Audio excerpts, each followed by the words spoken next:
Hi, how are you? कैसे हो आप सब? हेलो। तो आज आपके सामने हम अपनी दिल की बात रखने आए हैं। तो दिल की बात ये रखने आए हैं कि आज हम आपको ये बताएंगे कि हमारे क्या रीजंस थे कनाडा आने के। हम कनाडा क्यों आए? या तो मतलब हमें काफ़ी साल हो गए, 6 साल हो गए कनाडा में। तो मैंने सोचा, मैं कहा आप व्लॉगिंग स्टार्ट करिए तो आप लोगों से ये भी शेयर करें कि हमारे क्या रीजंस थे कनाडा आने के। 6 साल पहले हम कनाडा क्यों आए इधर। तो हर एक के अपने रीजंस होते हैं, हर एक के अपने सर्कमस्टांसिस होते हैं, हर एक की अपनी कंडीशंस होती हैं। जो हमारी कंडीशंस थी वो क्या थी, किस तरह से थी, क्या रीजंस थे, आज हम आपसे सारे इस व्लॉग में हम शेयर करेंगे। तो पहले तो मैं अपनी थोड़ी सी इंट्रोडक्शन में आपको दूंगा। इंट्रोडक्शन मेरी इस तरह से है कि चलो आपको पता ही है कि मेरा नाम तो करण है, ये हिमानी है। चलो हमारा तो चैनल हम दोनों के नाम से ही है। तो जी मैं हूँ बेसिकली बिजनेसमैन फैमिली से। तो हिमानी भी बिजनेसमैन फैमिली से है। चलो ये अपने रीजंस बताएगी कि ये कनाडा क्यों आना चाहती थी, मैं अपने रीज़न बताऊंगा। मतलब हम दोनों के रीजंस जो बहुत डिफरेंट है। क्योंकि मैं बिजनेसमैन था, ये भी बिजनेस क्लास फैमिली से है और इसने अच्छी स्टडी करी है। तो ये अपने रीजंस बताएगी आपके सामने और मैं अपने रीजन बताऊंगा। तो जी मैं अपने पापा के साथ अपनी शॉप पे बैठता था। काफ़ी अच्छा बिजनेस चल रहा था हमारा, काफ़ी मतलब बहुत अच्छी सेल थी, बहुत अच्छा बिजनेस चल रहा था, काफ़ी अच्छा हमारा नाम भी था। तो मैं पापा के साथ बहुत अच्छा बिजनेस संभालता भी था और बहुत वेल सेटल्ड थे हम। ऐसी कोई बात नहीं है, हमारा बहुत अच्छा बिजनेस था। मैं और पापा शॉप पे बैठते थे। मेरा छोटा ब्रदर भी है, एक छोटा ब्रदर मेरा स्टडी करता था उस टाइम। तो मेरी इतनी स्टडी नहीं है। मैंने आप ये सोच लो कि +2 करी हुई है। तो मैं पूरी मतलब ग्रेजुएशन भी नहीं करी हुई मैंने पूरी। तो आप सोचोगे कि भाई चलो खैर, आपको आगे जाके सोचोगे कि यार भाई इसको ये कैसे मिल गई फिर। ये कोई बात थोड़ी ना होती है। चलो खैर हम ये डिस्कस ये करते आप हैं। सोच रहे हो बट ऐसा कुछ नहीं होता। हाँ चलो कोई बात नहीं, हम ये डिस्कस करने आए कि हम कनाडा क्यों आए। हाँ, ये मेन रीजन पर्सनल, तो ये है ना। हाँ ये पर्सनल बातें तो ये भी वो बाद में चलती कोई रहेंगी। और व्लॉग में शेयर करेंगे। तो हाँ जी मैं ये कह रहा था कि भाई हमारा बिजनेस बहुत ज़्यादा अच्छा सेट था। तो अच्छा नाम था हमारे शॉप का। तो एकदम से ना कुछ टाइम बाद बिजनेस के ना फॉर्मेट चेंज हो गए थे। मतलब बिजनेस के फॉर्मेट चेंज हो गए इस तरह से कि भाई आपको अब कस्टमर आपके पास नहीं आता था, आपको कस्टमर के पास जाना पड़ता था, क्योंकि अब चल ही रही यही कुछ रहा है। तो हमने अपने हिसाब से उस टाइम चेंजेस थोड़े किए नहीं, या कुछ और भी सर्कमस्टांसिस थे, वो फैमिली के बहुत ज़्यादा पर्सनल मैटर थे। तो इस वजह से हमारी ना डे बाय डे ना हमारी दुकान की सेल, शॉप की सेल थोड़ी ना कम होती गई। तो और कुछ और भी रीजंस थे। फिर कुछ कंडीशंस ऐसी बनी कि हमने अपनी ना शॉप सेल कर दी। तो शॉप सेल करने के बाद हमने अपना ऑफिस लिया। ऑफिस पे मैं बैठता था। ऑफिस में मैं कोई काम नहीं करता था, इन द सेंस कि मैं उस दौरान चलो हमारा हिमानी के जब हमारी शॉप थी अभी, तो हिमानी के साथ चलो वो रिश्ते की चलो बातचीत चली, चलो उस टाइम वो ये सीन चला। तो उसके बाद हमने अपनी शॉप सेल कर दी। शॉप सेल करने के बाद फिर हमने ऑफिस लिया। उसमें हम कुछ कर नहीं पा रहे थे सब। हमने शॉप का बहुत अच्छी वेल सेटल्ड शॉप का पैकअप कर दिया। तो चलो खैर ऑफिस लिया, उसमें कुछ हम कर नहीं पा रहे थे। एक्चुअली हमारे बहुत लोगों ने पैसे थोड़े मार लिए थे, बहुत ज़्यादा। तो बस उसी की वजह से थोड़े डाउन आ गए थे। ये भी चलो मैं आपसे शेयर ही कर लेता हूँ। तो यही रीजंस थे। तो मैं अब ऑफिस ले लिया। तो ऑफिस लेने के बाद जो बस सुबह जाओ और शाम को घर आ जाओ, यही कुछ ही चल रहा था।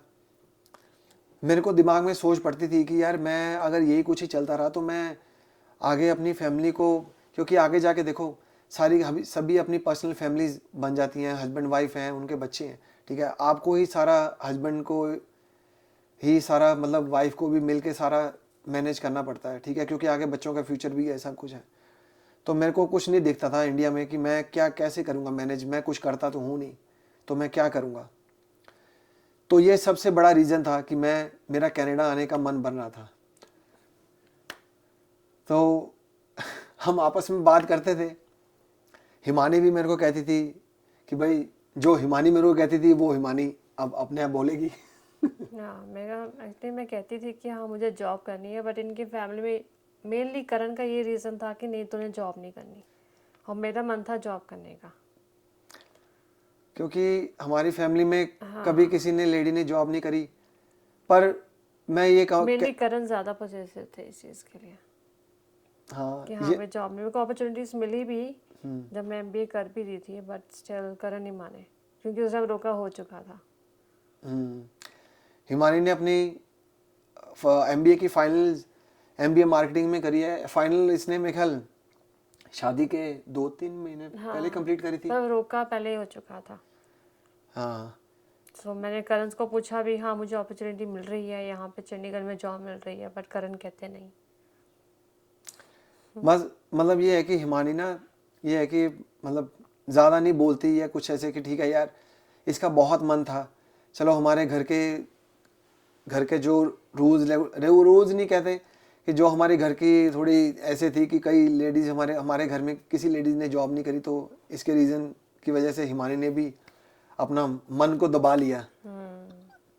जो कि मैं कहूँगा कि हमारी सबसे बड़ी बेवकूफ़ी यही थी, जो कि देखो जो अब करण को रियलाइज होती है। हाँ, क्योंकि हम बाहर आके कनाडा जैसी कंट्री में आके हमें पता चलता है ना कि नहीं हमने बहुत ज़्यादा बड़ी गलती करी है। बिल्कुल। चलो मैं तो पढ़ा लिखा नहीं था, मैं इतनी स्टडी नहीं थी मेरी, ठीक है, मेरा तो चलो जो भी था कि चलो ये तो कर सकती थी ना, ये तो इसके पास तो अच्छी स्टडी थी, ये तो उधर कर सकती थी, ठीक है, मेरे पास तो बिजनेस के अलावा और कोई था भी नहीं, और मैं बिजनेस इसलिए भी नहीं कर पा रहा था क्योंकि मेरे को ये भी डर था कि एक तो चलो लोगों ने हमारे बहुत पैसे मार लिए थे, मेरे को ये भी डर था कि जो हमारे पास थोड़े कुछ हैं, ठीक है, अगर मैंने कुछ और बिजनेस किया वो भी ना पैसे डूब जाएं यार। बिल्कुल, इंडिया में तो वैसे भी इस चीज़ का बहुत डर लगता है क्योंकि पहले ऐसी सिचुएशन हो चुकी थी। हाँ, क्योंकि हमने मतलब बहुत ज़्यादा पैसे डूब चुके थे हमारे, बहुत ज़्यादा, कम भी नहीं कि मतलब कहता 10-15 लाख भी नहीं, बहुत ज़्यादा, जिससे एक उतने ज़्यादा कि जिससे आप एक अच्छा बिजनेस स्टैंड कर सको। तो भाई काफ़ी रीज़न थे, तो चलो खैर मेरा ये रीज़न था कि भाई मैं कनाडा आऊँ कि और मैं मुझे कोई अपॉर्चुनिटी मिल नहीं रही थी इंडिया में जॉब की। हाँ, और स्पेशली हम लुधियाना से हैं, तो लुधियाना में तो इसको कोई अपॉर्चुनिटी मिल नहीं रही थी। खैर उसके बाद हमने ट्राई की थी, पर कुछ हिमानी को कुछ अच्छा सॉलिड जिस हिसाब से इसकी स्टडी थी उसके हिसाब से नहीं मिला। हाँ, तो फिर हम अंदर ही अंदर चलो आपस में बात करते थे कि भाई हम क्या करें, किस तरह से करें, बच्चों की भी आगे बच्चे बड़े होंगे क्योंकि एल्विन उस टाइम हाँ था सर। हाँ एल्विन उस टाइम था। तो हमारे फिर पापा ने कहा कि भाई आप क्या सोच रहे हो कि भाई अपने फ्यूचर के बारे में। तो उन्होंने कहा कि भाई अगर आप बाहर सेटल होना चाहते हो तो देख लो, तो हम उस ट्रैक पे चलते हैं। तो पहले तो हमने इतना इंटरेस्ट नहीं शो किया, तो फिर जब पापा ने बात करी फिर हमारा थोड़ा ना मन बनना शुरू हो गया कि चलो मेरा और हिमानी का कि चलो मैं क्या अब बात करी हमने, 1-2 महीना आपस में डिस्कस करी इस टॉपिक पे। तो फिर पापा को हमने कहा कि नहीं हम चलो देख लेते हैं, चलो पता करते हैं। तो तब हम एजेंट्स के पास गए थे अपना पता करने की भाई हम हो सका तो करते हैं यार। मैंने कहा चलो कोई बात नहीं, मैं कुछ ना कुछ तो कर ही लूँगा, इधर मैं इंडिया में वेला बैठा हूँ कुछ भी नहीं कर रहा, कनाडा में जाके कुछ ना कुछ तो कर लूँगा और हिमानी के लिए भी कुछ ना कुछ अच्छा मिल जाएगा, क्योंकि चलो इसने तो स्टडी अच्छी थी इसकी। तो एक ये भी बहुत वो हर एक पेरेंट्स को मतलब ये जो हम नेक्स्ट जो रीज़न बता रहे हैं ना, वो ये हर एक पेरेंट्स को बहुत टेंशन रहती है इस चीज़ की कि बच्चों का फ्यूचर देखो, जब हमने कनाडा की तरफ छानबीन करनी शुरू करी ना, तो हमें पता चला कि भाई इधर के बच्चों की स्टडी फ्री है, 12th तक स्टडी फ्री है, ठीक है, तो +2 तक 12th तक स्टडी फ्री है। तो हमने सोचा कि चलो यार अभी तो हमारा बच्चा छोटा है, अभी एल्विन उस टाइम का मतलब 1 साल का था 1 साल का था ना, 1 जब साल हमने का। सोचना शुरू किया था तो 1 साल का था उस टाइम। हाँ, तो मैं इसको बात करता, मैं कहा भाई इधर रह के तो हम इसको स्टडी अच्छी दे नहीं पाएंगे, और वहाँ पे इतने वैसे भी इतने इतना खर्चा है कि अफोर्डेबल ही नहीं है इंडिया में तो। हाँ मतलब आगे के आगे खर्चे बढ़ ही रहे हैं, महंगाई बढ़ ही रही है। देखो भाई मैं साफ सी बात कहूँ, अपनी बुराई करनी कोई बुरी बात नहीं होती, अपने आप को बुरा कहना कोई बुरी बात नहीं होती। मैं जिस कंडीशन में इंडिया में था ना, मैं अपने बच्चों को अच्छी पढ़ाई और ना दे पाता यार, सीधी सी बात है। ठीक है, ये भी बहुत बड़ा रीज़न था हमारा कनाडा आने का। तो हमने फिर पता किया कि उधर स्टडी फ्री है कनाडा में बच्चों की, और हेल्थ केयर फ्री है। तो फिर हमने ना थोड़े कुछ ऐसे पॉजिटिव हमें पता चले ना, तो हमारा मन बनना ना शुरू हो गया कि ठीक है यार, अब ऐसी 3-4 बातें हमें लगी कि ठीक है भाई हमारे लिए पॉजिटिव है ये। और ये है कि अगर हम इधर बिजनेस भी करते हैं, एटलीस्ट कोई तुम्हारा कोई पैसा नहीं मारता यार, ये तो है। तुम्हारा पैसा सिक्योर है। ठीक है, और इंडिया में आप केस लगा लो किसी पे कि ठीक है यार इसने पैसा मार लिया, ये हो गया वो हो गया, आपके केस चलते रहे कल चलते रहे, कोई इतनी जल्दी कंक्लूजन नहीं निकलता, इतनी जल्दी फैसला नहीं मिलता। ठीक है, इतनी जल्दी डिसीजन नहीं मिलता आपको। तो वही चीज़ है, तो हम कहते हैं कि चलो इन फ्यूचर जब हम आके कनाडा में बिजनेस भी करते हैं तो एटलीस्ट हम हर तरह से सेफ तो हैं। बाकी ये है कि आप कमाते हो तो आपकी पे टाइम टू टाइम हमें एटलीस्ट इधर जो भी करते हैं हम, तो टाइम टू टाइम हमें पे तो मिलती है एटलीस्ट। ठीक है ना, हमारी कोई पे तो नहीं यहाँ ना तो 1-1 सेकंड की पे मिलती है। हाँ ये बात है कि जितना काम करोगे उतनी पे आपको मिलती है। चलो खैर वो अलग अलग कंडीशंस होती है, अलग अलग कंडीशंस, अरे जैसे आप काम करते हो उस तरह की पे होती है। तो भाई यहाँ पे हेल्थ केयर फ्री था, तो इसलिए हमारा मन बन रहा था कनाडा आने का, और बच्चों की स्टडी फ्री थी, तो इसलिए भी हमारा मन बन रहा था कनाडा आने का। और चलो 12th तक तो बच्चों की स्टडी फ्री है ही है, और 12th के बाद यहाँ पे गवर्नमेंट अगर बच्चे प्रोफेशनल स्टडीज़ में जाते हैं, कोई भी चाहे कोई हायर स्टडीज के लिए। हाँ हायर स्टडीज़ के लिए, तो तब भी गवर्नमेंट इधर हेल्प करती है। तो यहाँ पे मैं आपको मोटा मोटा बता देता हूँ कि गवर्नमेंट यहाँ पे प्रोफेशनल स्टडीज़ के लिए बच्चों की किस तरह से हेल्प करती है। कि वो कहते हैं कि आपको ना एक स्टडी लोन दे देते हैं, जो कि अभी मेरे को पता चला इंडिया में भी है। पर आप ये सोच लो कि यहाँ पे स्टडीज़ पे कितना पैसा खर्च होता है, करोड़ों में। अगर आपको बहुत अच्छी स्टडी करनी है, इंजीनियरिंग करनी है, मेडिकल लाइन में जाना है ना, तो कितना पैसा खर्च होता है, जिससे है ना अच्छी अच्छी यूनिवर्सिटीज़ हैं इधर, तो करोड़ों में पैसा खर्च होता है इधर स्टडी में। तो सारी वो गवर्नमेंट आपको हेल्प करती है, एज ए लोन देती है। और ये है कि और आपको ये भी नहीं कि लोन स्टडी, जैसे आपने लोन लिया, स्टडी लोन लिया, बच्चे की मतलब प्रोफेशनल स्टडी शुरू हुई 12th के बाद, साथ में ही आपको लोन देना शुरू नहीं करना। ठीक है, उनकी ये कंडीशन होती है कि जब आपका बच्चा स्टडी कर ले, अच्छी जॉब लग जाए, तो तब आप लोन वापस करना चाहे शुरू करो, जब आपकी जॉब लग जाए, है ना, यही है ना। मतलब ये देखो और कि वो तुम पे डिपेंड करता है कि तुमने कितना पर मंथ देना है, कोई कंपल्शन नहीं है। हाँ ये है कि बच्चा चाहे आप दे चाहे पेरेंट्स भी उसकी हेल्प कर सकते हैं उसका लोन वापस करने के लिए। तो ये मतलब देखो कितनी पॉजिटिव, ये मेरे को हमें जो पॉजिटिव ये बातें ना, ये हमें खींच रही थी कि भाई हम कनाडा के लिए अपना मन बनाएं और कनाडा के लिए मतलब ना कनाडा जाएं। मतलब ये है कि लोगों को मतलब एक फैमिली वाले बंदे को क्या चाहिए होता है कि एक उसका कमाई अच्छी अच्छी हो, ठीक है, और खर्चा चल जाए, और उनके बच्चे अच्छी अच्छी स्टडी पढ़ लें, एक अच्छी स्टडी कर लें, एक अच्छा लेवल अच्छा अपना मेंटेन करें, मतलब फ्यूचर अच्छा बन जाए बच्चों का। और क्या चाहिए होता है, यही चाहिए होता ना।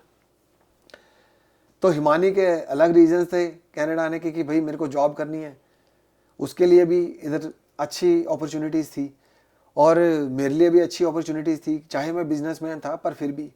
पर मैं अभी इधर बिजनेस नहीं करता हूँ, चाहे मैं जॉब करता हूँ, पर फिर भी यार ठीक है, उधर मैं कुछ भी नहीं करता था, इधर कुछ तो कर रहा हूँ, कुछ तो पैसा कमा ही रहा हूँ ना।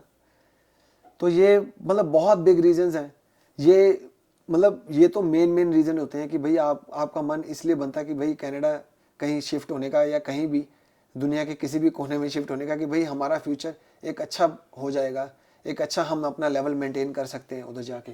अगर और मेहनत, यहाँ पे मेहनत का बहुत मूल्य, आपको कहते हैं ना, मेहनत का बहुत मूल्य मिलता है ये पंजाबी में खैर होता है ये कहावत, पर मैं चलो हिंदी में इसलिए कह रहा हूँ कि इसलिए मेरे को बोलना में, पर मेहनत का फल इधर बहुत मिलता है। मतलब आपको मेहनत करोगे तो फल मिलेगा मिलेगा। ये आप पे डिपेंड करता है कि आप किस तरह से दम मारते हो, ये बात है। बाकी ये भी बात है कि कई लोग देखते हैं ना कि ठीक है यार, हम वो गया कनाडा तो हम भी जाएं। हमने ऐसा नहीं कुछ किया, हमने अपनी कंडीशन देखी कि जो हमारी कंडीशन थी उस कंडीशन को देख के हमने तब कनाडा का मन बनाया। तब हमने मन बनाया क्योंकि मैं हमारे घर में कोई भी कनाडा नहीं गया। हाँ। फर्स्ट हम ही फैमिली हैं। मैं, हिमानी, चलो एल्विन था उस टाइम, आयजा तो इधर होके इधर की बॉर्न है। हम ही अपने परिवार में हम ही पहले बंदे हैं, लोग हैं जो हम इधर कनाडा में आए हैं। उस टाइम हमने नहीं किसी को देखा कि वो गया जी तो हम भी जाएं ना। हमने हमारी जो कंडीशंस थी, हमें जो लगा अपने फ्यूचर के लिए अच्छा, तब हमने स्टेप फॉरवर्ड किया कनाडा के लिए। कई लोग तो वैसे देखते हैं कि भाई वो गया तो मैं भी चलूं। हाँ, देखा देखी करते हैं। देखा देखी करते, ये मत करो, ठीक है। हर एक की अपनी कंडीशंस होती हैं। किसी को देख के, हाँ जिस तरह की मेरी कंडीशन है, या बंदा कहता है कि यार कोई हमें जॉब नहीं मिल पा रही इंडिया हाँ, में, कोई अच्छी अपॉर्चुनिटी नहीं मिलती तो फिर ऑब्वियसली फिर तुम मन बनाते हो कि कनाडा मूव हो जाओ या कहीं भी हाँ कनाडा हो किसी जाओ, और country यूरोप में हो कहीं, चलो जहाँ पे आपको जैसा कि अच्छा, तुम्हारी कंडीशन हो। हाँ जिस तरह से आपको लगे कि वो कंट्री हमारे लिए ठीक है, उस तरह से हर कोई निकलने की कोशिश करता ही है अपनी। तो जी मतलब ये है कि ये हमारे मेन रीजंस थे कि हम कनाडा जाएं। तो उधर बस हम टाइम पास करते थे, स्पेशली मैं उधर बैठ गया, इधर बैठ गया, उधर अपना टाइम पास कर लिया फ्रेंड्स के साथ, इधर कर लिया, उधर कर लिया। तो यही कुछ चलता रहता था। ये कब तक चलता, मैं फेड अप हो गया था इन सब चीज़ों से कि ऐसी डेली वही रूटीन, वही सब कुछ। लोग भी आपको अच्छी नज़र से नहीं देखते, ठीक है ना। लोग भी आपको देते हैं यार ये तो कुछ करता ही नहीं, इतनी उम्र हो गई है, ठीक है, बच्चे हो गए हैं, सब कुछ है। पर बाकी एज फैक्टर भी था। मैं आपसे एक बात कहना चाहता हूँ कि जो इंडिया में या कोई भी कंट्री में अपना कुछ ना कुछ अच्छा कर रहे हैं ना, तो वो कभी कनाडा मत आने की सोचना, ठीक है। जो हमारी तरह कुछ भी नहीं कर रहे ना, वो कनाडा आए, ठीक है। सीधी बात ये है, एक सही सजेशन, एक सही राय आप बिल्कुल सबके सही लिए। बात है। तो बहुत लोग ऐसे हैं जो कनाडा ऐसे आ जाते हैं कि यार कि हाँ, हमारा, ऐसे बहुत हैं हाँ जो आ जाते हैं बाद में कहते हैं हम तो वहाँ भी ये करते थे, ऐसे गलती कर दी हमने यहाँ के। हाँ, तो फिर ऐसे रो के हाँ। धो के कनाडा को बुरा भला कह के वापस जाना, ये मत करो, ठीक है। मैं तभी कहता हूँ कि जो कर रहे हो, अच्छा कर रहे हो तो उधर ही रहो। जो बिल्कुल भी नहीं कुछ कर रहे हमारी तरह, वो आओ, उनको वो सेटिस्फाइड रहेंगे। जैसे हम इधर सेटिस्फाइड हैं तो वो भी सेटिस्फाइड रहेंगे। तो 100 बात की एक बात कि ठीक है भाई, कनाडा में अच्छा है, बच्चों के लिए भी स्कूलिंग भी अच्छी है और प्रोफेशनल स्टडीज़ भी बहुत अच्छी हैं, गवर्नमेंट सपोर्ट भी बहुत करती है। ये जो कनाडा की जो अच्छी बातें हैं, जो अच्छी बातें हैं, तो हमें अपना फ्यूचर इधर अच्छा लगा, हमें सेफ लगा, तो हम तभी इधर आए हैं। तो जी हाँ, अगर आपको किसी भी तरह का कोई क्वेश्चन होगा तो ज़रूर कमेंट करके आप हमें पूछ सकते हैं। तो जी ये थी हमारी सभी कंडीशंस जो हमने आपसे शेयर करी कि हम कनाडा क्यों आए और क्या क्या रीजंस थे। तो जो हमें उस टाइम हम अपने लिए अच्छा लगा तो हमने वो डिसीज़न लिया। जो आपको अच्छा लगे आप वो डिसीज़न लो। तो होप कि आपको ये हमारा जो है वो व्लॉग, जो हमने आपसे अपनी दिल की बातें शेयर करी हैं, तो आपको अच्छी लगी होगी। तो जी प्लीज़ इस ब्लॉग को लाइक कीजिए और कमेंट कीजिए और अपने फ्रेंड्स और फैमिली में हमारा चैनल और हमारी वीडियोस प्लीज़ शेयर करते रहिए। और आगे ऐसे ब्लॉग और आते रहेंगे। हम अपनी बातें और कनाडा के बारे में इंफॉर्मेशन और भी आगे आपको देते रहेंगे। तो कमेंट में क्वेश्चन अपने पूछिए और व्लॉग को लाइक ज़रूर करना, और जो नए हैं वो सब्सक्राइब ज़रूर करना। Thank you so much vlog को देखने के लिए, धन्यवाद। तो फाइल नहीं करते हैं, बाय, टेक केयर, या love you all, bye. Bye bye.